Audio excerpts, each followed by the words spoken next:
No han pasado ni 15 minutos desde el despegue, cuando una gran explosión hace que el vuelo 123 se tambalee y los pilotos se sobresalten. Tokio, JL123. Solicito regreso a Haneda. Tenemos algún problema grave. El primer oficial comenzó el giro de vuelta al aeropuerto. Inicialmente viajaban hacia el oeste dejando el aeropuerto detrás de ellos. Cuando iniciaron el giro de vuelta, lo hicieron hacia el norte. Y ese sería el rumbo que seguirían durante el resto del viaje.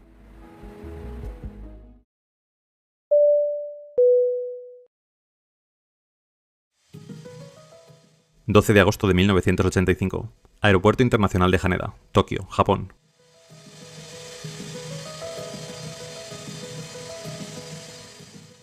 Son las 5:20 de la tarde, y aquí, un 747 de la aerolínea Japan Airlines acaba de aterrizar en Tokio.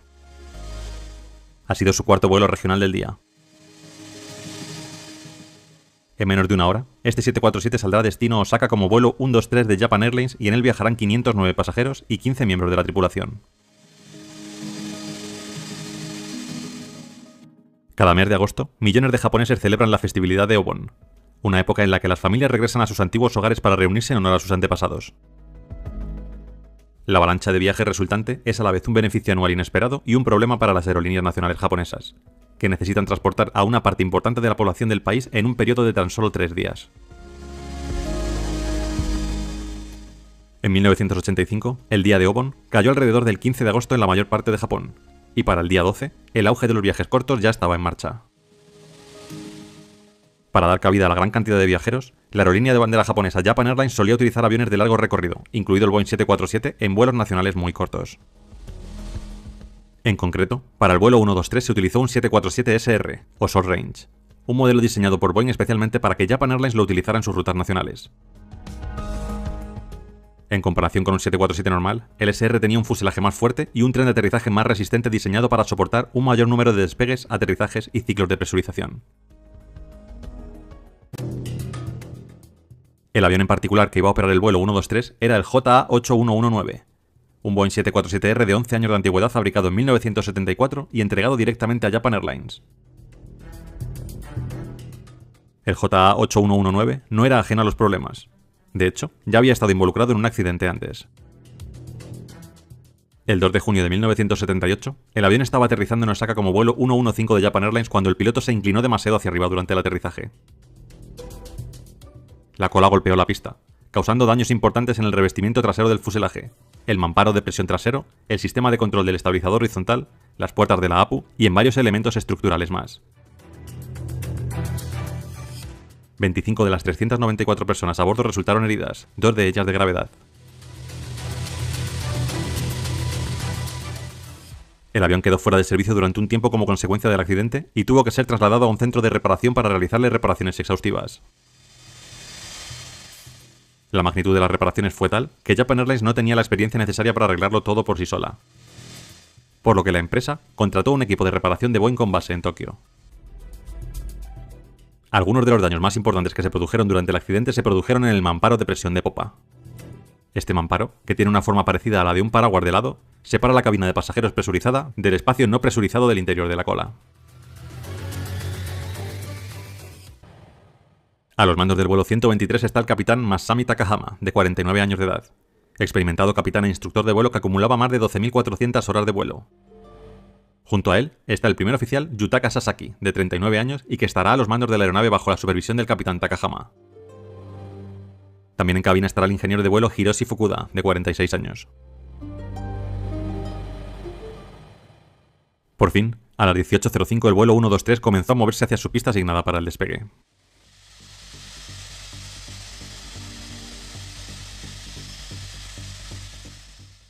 Este será el vuelo 12.319 del 747 desde la gran reparación realizada 7 años antes.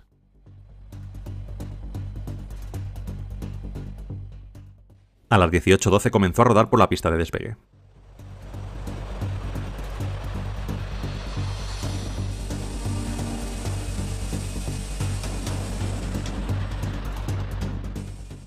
Se elevaron sin problemas y pusieron rumbo a Osaka, a tan solo 54 minutos de distancia.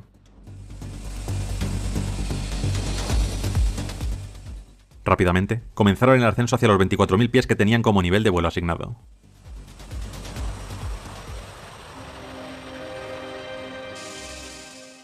El 747 continúa su ascenso.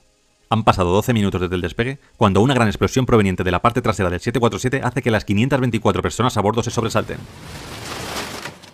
El gran ruido va acompañado de una aturdidora descompresión explosiva. Algunos papeles y vasos saltan por los aires. ¿Qué ha sido eso? ¿Algo explotó? Los motores están bien, pero el líquido hidráulico está bajando rápidamente. Squawk 77, dijo el capitán Takahama, cambiando el transpondedor al código de transmisión 7700, la señal de emergencia universal. Luego, llamó al control de tráfico aéreo de Tokio. Tokio, JL123, solicito regreso a Haneda. El controlador les autorizó rápidamente a virar a la derecha rumbo 090 para regresar al aeropuerto. El 747 tiene 4 sistemas hidráulicos independientes, pero todos ellos pasan por la cola, porque ahí es donde se encuentran la mayoría de los controles de vuelo. Pronto se darían cuenta de que el problema estaba en esa zona. La explosión había destrozado la cola del avión llevándose consigo parte del timón y cortando los 4 sistemas hidráulicos del 747. El primer oficial comenzó el giro de vuelta al aeropuerto. Inicialmente viajaban hacia el oeste dejando el aeropuerto detrás de ellos. Cuando iniciaron el giro de vuelta, lo hicieron hacia el norte. Pero a medida que la presión hidráulica se iba agotando, al primer oficial Sasaki le resultaba cada vez más difícil mantener el ángulo de inclinación correcto mientras giraba de regreso hacia el aeropuerto. Todo el líquido hidráulico se ha ido. El avión dejó de girar. Ahora volaban rumbo al norte sin control alguno sobre la aeronave, alejándose de cualquier aeropuerto en el que el 747 pudiese aterrizar. Los controles estaban atascados. No podían moverlos pese a intentarlo con todas sus fuerzas. El pánico se adueñaba de los pilotos y pasajeros mientras volaban a 20.000 pies de altura, sin apenas poder controlar la dirección del avión. A esto había que añadir un grave problema. La tensión del momento les ha hecho no darse cuenta, pero la explosión en la parte trasera del avión ha generado una descompresión en el interior del avión y el oxígeno comienza a escasear. Los pasajeros se han puesto sus máscaras de oxígeno, ya que tras la explosión cayeron del techo, pero los pilotos no lo han hecho.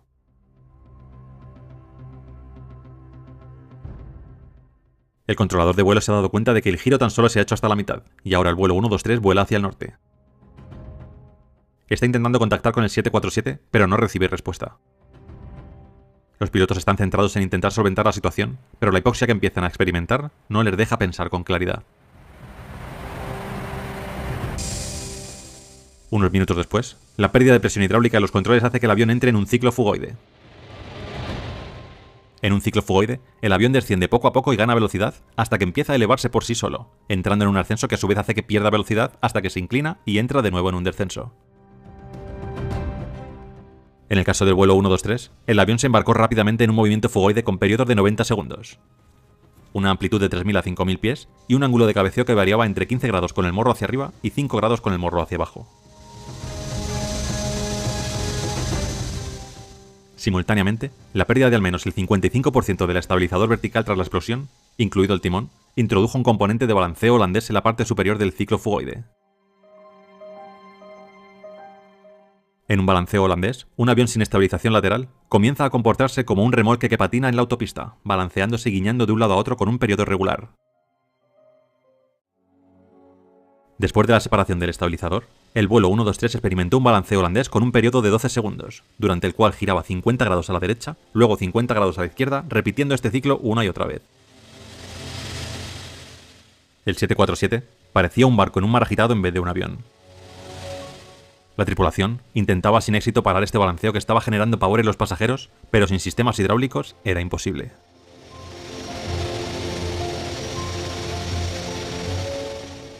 Mientras el avión seguía cabeceando y balanceándose sin control, la tripulación recurrió a lo único que aún podían controlar, los motores. Pero tratar de estabilizar el avión usando solo los motores sería una tarea abrumadora. En teoría, era posible hacer girar el avión usando empuje asimétrico. También era teóricamente posible moderar el ciclo fugoide acelerando cuando el avión comenzaba a descender y desacelerando cuando comenzaba a ascender. Pero hacer ambas cosas al mismo tiempo era imposible, porque los cambios en la potencia del motor, especialmente de manera asimétrica, tendían a exacerbar el balanceo holandés. y si la potencia del motor se mantenía constante para amortiguar el balanceo holandés, eso aumentaría el movimiento fugoide. El caos, el miedo y la hipoxia estaban llevando al límite a los pilotos.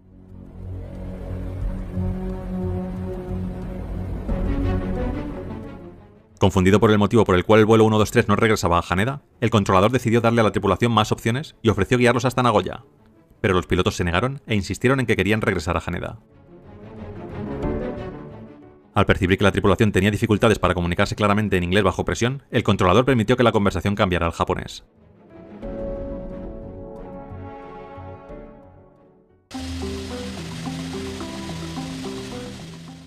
El tiempo pasaba y los nervios iban en aumento. En la cabina se los escuchaban gritos de los dos pilotos. ¡Baja el morro! ¡Morro arriba! ¡Potencia!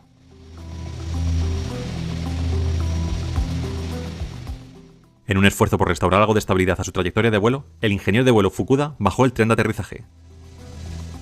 La resistencia resultante moderó el movimiento de cabeceo, pero disminuyó la estabilidad lateral, lo que hizo más difícil controlar el giro holandés.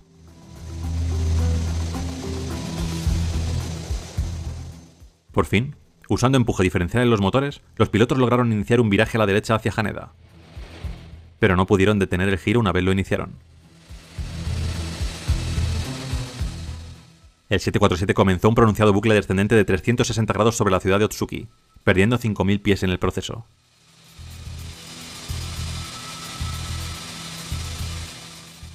Sin previo aviso, el avión entró en otro terrible descenso, perdiendo miles de pies en menos de un minuto. Las montañas al norte del monte Fuji se alzaban en la distancia mientras el vuelo 123 caía a una altitud de solo 5.000 pies, más baja que muchas de las cumbres circundantes.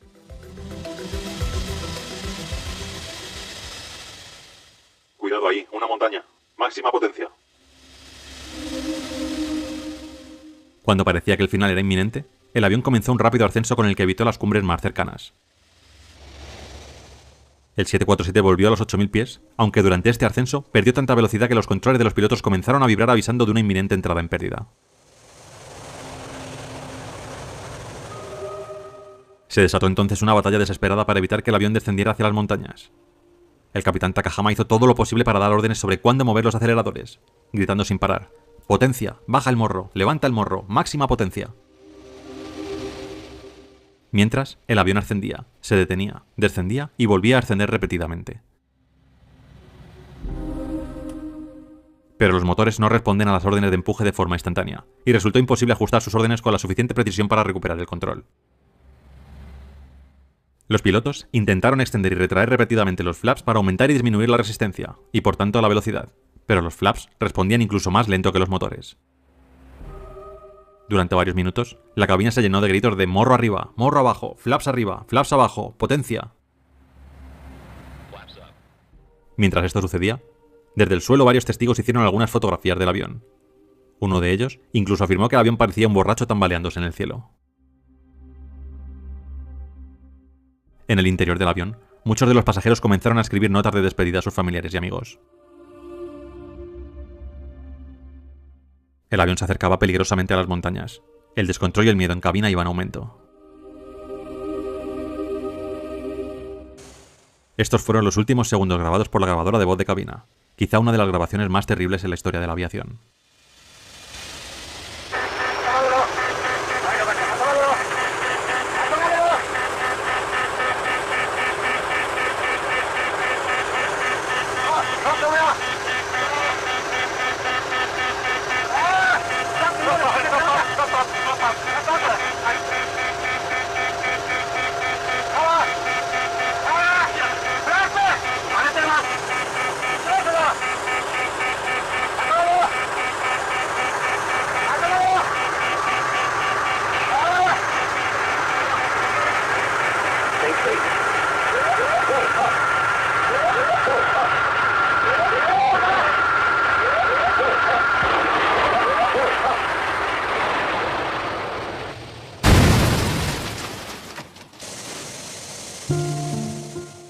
El vuelo 123 de Japan Airlines acabó estrellándose contra la cumbre del monte Takagamahara. Los pilotos no se rindieron en ningún momento y lucharon hasta el último segundo. 520 personas perdieron la vida en este terrible accidente. 4 personas sobrevivieron de manera milagrosa, todas ellas sentadas en la parte trasera del avión. A día de hoy, este vuelo sigue siendo el más grave en cuanto a víctimas mortales involucrando una sola aeronave.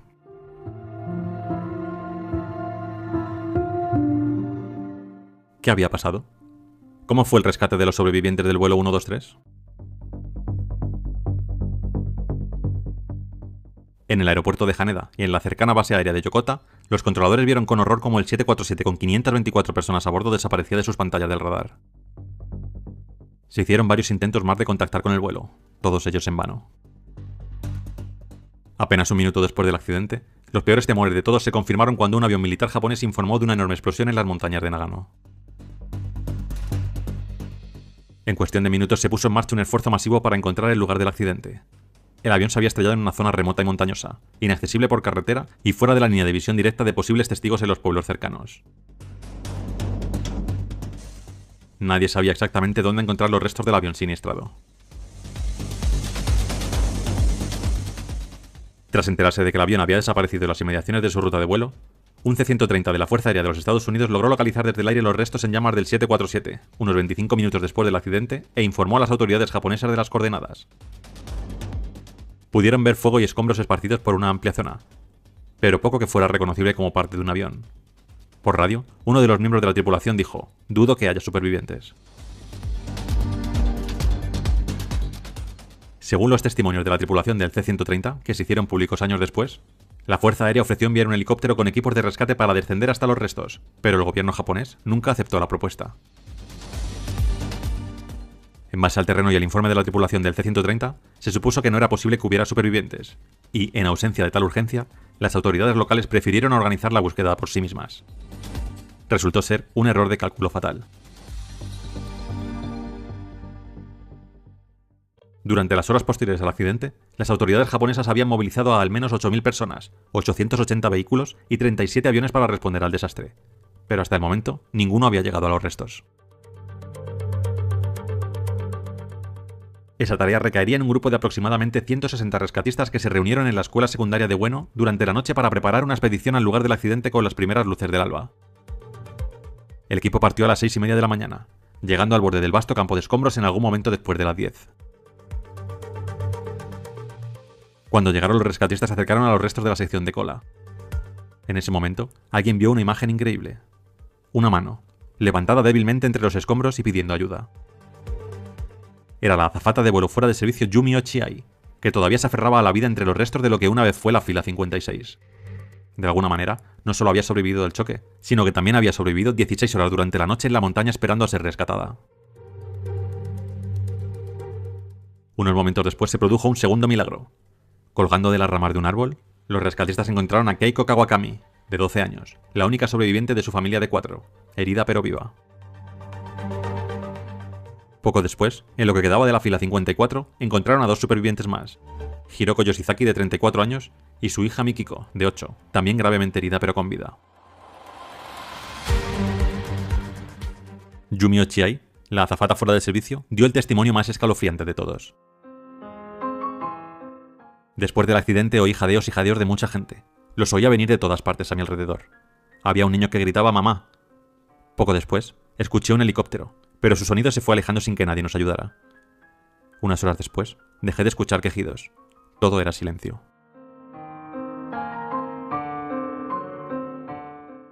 Yumi Ochiai había revelado una terrible verdad sobre el accidente del vuelo 123 de Japan Airlines. Muchas más personas habían sobrevivido al accidente, pero murieron en la ladera de la montaña esperando ser rescatadas.